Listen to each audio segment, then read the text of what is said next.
ఏలూరు నగరంలో 37వ రోడ్డు భద్రతా వారోత్సవాలు ఘనంగా నిర్వహిస్తున్నారు. శాంతినగర్ ఆటో నుండి పాత బస్టాండ్ వరకు భారీ ర్యాలీ నిర్వహించారు. ముఖ్య అతిథిగా జిల్లా కలెక్టర్ వెట్రి సెల్వి హాజరయ్యారు.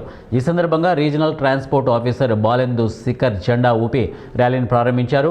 ముఖ్య అతిథులుగా దెందులూరు శాసనసభ్యులు Chintamaneni Prabhakar, incharge DDO KS MV Krishnarao మాట్లాడుతూ వాహనదారులు రోడ్డు భద్రతను తప్పనిసరిగా పాటించాలని అన్నారు.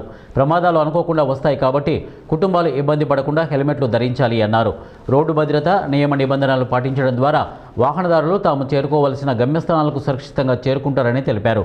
ముఖ్యంగా నేషనల్ హైవేలో వాహనదారులు జాగ్రత్తగా ఉంటూ వాహనాలను నియమ నిబంధనలు పాటిస్తూ ఉండాలని అన్నారు. మనం చక్కగా ఇంప్లిమెంట్ చేసుకోవడానికి ఇవన్నీ ఎందుకు చెప్తున్నామంటే మీ జాగ్రత్త. రహదారి భద్రత అనేది మన అందరి బాధ్యత. అది ఏ ఒక్క డిపార్ట్మెంట్కో చేసేది కాదు. అలాగే అందరికీ మేము ఏలూరు జిల్లా ప్రజలందరికీ నేను విజ్ఞప్తి చేసేది ఏంటంటే రహదారి భద్రత మనందరి బాధ్యత. కాబట్టి మనందరం చక్కగా రహదారి నియమాలను పాటిస్తూ ప్రాణాలని రహదారి ప్రమాదాలను నివారించాలని చెప్పేసి కోరుకుంటున్నాను. అందులో భాగంగా ఈరోజు మేము ఇక్కడ ఈ హెల్మెట్ ర్యాలీ అని బైక్ ర్యాలీ అనేది కండక్ట్ చేయడం జరుగుతుంది. కాబట్టి దీన్ని ఇప్పటి నుంచైనా సరే ఎందుకు చెప్తున్నామంటే ఈ ప్రమాదాల్లో 70% మానవ తప్పిదాల వల్ల జరుగుతున్నాయి. అందుకనే ఈ అవేర్నెస్ ప్రోగ్రామ్స్ కానీ ఇంతకుముందు 3 రోజులు ఉన్నాయి, తర్వాత వారం రోజులు అయింది, తర్వాత 15 రోజులు అయింది, ఇప్పుడు మాసోత్సవాలుగా చేస్తున్నారు.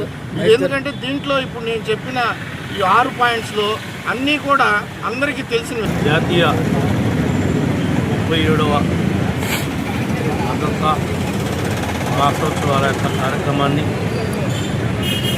ర్యాలీని ప్రారంభించినటువంటి రవాణా శాఖ అధికారులకు, పోలీస్ శాఖ వారికి, ముఖ్యంగా పబ్లిక్ అందరికీ కూడా హృదయపూర్వక నమస్కారాలు.